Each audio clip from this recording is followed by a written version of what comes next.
qaar ka mid ah madaxda reer galbeedka iyo warbaahinta reer galbeedka ayaa weerar ku qaaday madaxweyne Erdogan waxayna ku dhaliileen hadal adag oo uu kaga soo horjeestay kooxaha u ololeeya dadka isku jinsiga qowmuluudka. madaxweyne Erdogan ayaa sheegay inuu tallaabo ka qaadayo kooxaha u ololeeya qowmuluudnimada.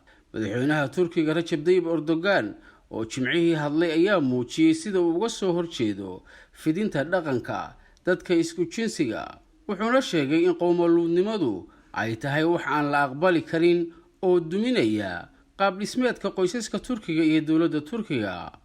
madaxweyne Erdogan oo arrintan ka hadlaya waxa uu yidhi sidan: si buuxda ayaan uga warqabaa kuwa taageersan iyo kooxaha u ololeeya qowmuluudnimada, kuwaasoo isku dayaya inay kharibaan oo ay baabi'iyaan qaab dhismeedka qoysaska Turkiga. waxaan qaadi doonaa tallaabooyin si aan u ilaalino qaab dhismeedka qoysaskeena Turkiga iyadoo loo marayo dastuurka cusub. qoysasku waxay asaas u yihiin jiritaanka shacabka Turkiga, sababtoo ah dowlad xoog leh iyo ummad xoog leh waxa ay ka timaadaa qoys xooggan oo qaab dhismeedkiisa iyo akhlaaqdiisu wanaagsan tahay. waxay muddooyinkan dambe bulshadeena soo dhexgeliyeen afkaaraha iyo dhaqanka qowmuluudnimada si ay bulshadeena ugu dhex abuuraan afkaarahaas iyo dhaqamadaas xun, waxayna dadaal badan ku bixiyeen si ay u fasahaadiyaan qaab dhismeedka qoysaskeena. annaguna waxaan samayn doonaa wixii waajib nagu ah si aan u ilaashano qaab dhismeedka qoysaskeena iyo bulshadeena. si fiican ayaanu ula soconnaa kooxaha u ololeynaya qowmuluudnimada dadka isku jinsiga. waxaan raacaynaa waddada saxda ah oo ah qaran xoog leh waxa uu ka yimaadaa qoys wanaagsan oo tarmaya. madaxweyne Erdogan ayaa hadalkan gudaha Turkiga iyo dunida muslimkaba kaga helay taageero xooggan, iyadoo lagu sheegay inuu yahay hogaamiyihii ugu horeeyay oo si geesinimo leh oo cad uga soo horjeesta dhaqanka xun ee qowmuluudka ee ay faafiyaan reer galbeedku. dhammaadkii bishii Sebtembar ee sanadkan, qaar ka mid ah wargeysyada Turkiga ayaa daaha ka qaaday oo kashifay in dalal badan oo reer Yurub ah inay maalgeliyaan 22 urur oo taageero qowmuluudnimada, iyadoo wadamadani ay ku bixiyeen faafinta qowmuluudnimada lacag ka badan 20 milyan oo dollar shantii sano ee lasoo dhaafay.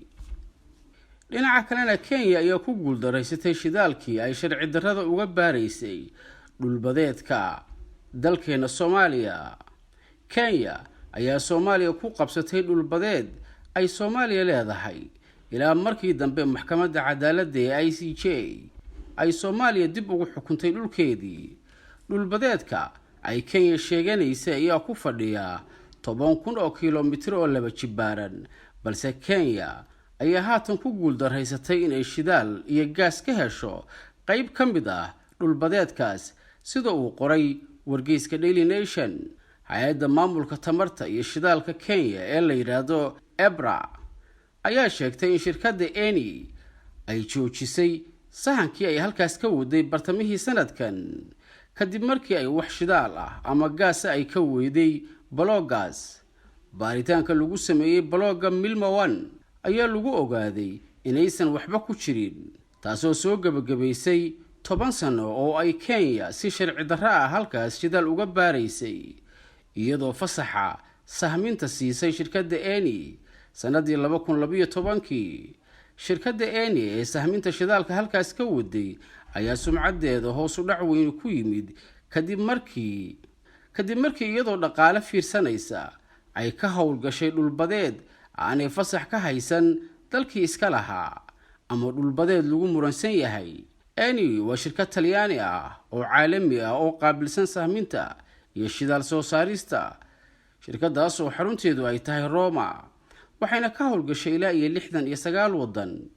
Kenya oo isla ka faa'iideyso kala daadsanaanta Soomaaliya ayaa damaacisay qaybo ka mid ah badda Soomaaliya, kadibna waxay kordhisay oo ay bilowday dhaqdhaqaaqyada sahminta shidaalka aagga loo yaqaano Lamu Basin bishii December ee sanadkii tegay, kadib markii ay diiday xukunkii maxkamadda caalamiga ah ee cadaaladda ee ICJ.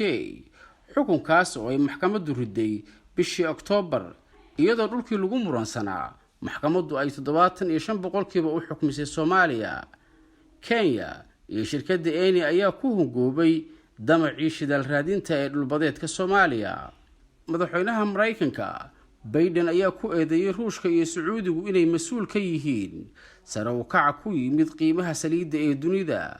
Madaxweyne Biden ayaa intaas ku daray in Sacuudigu uu dhibaato u geystay Mareykanka, laakiinse Sacuudiga ayaa beeniyay inuu si ula kaca u waxyeeleeyay Mareykanka marka loo eego go'aanka ay Sacuudigu hoos ugu dhigeen wax soo saarka saliiddeeda. Qaar badan oo ka mid ah sharciyaqaanada Mareykanka ayaa ugu baaqaya madaxweyne Biden inuu arrintan tallaabo ka qaado.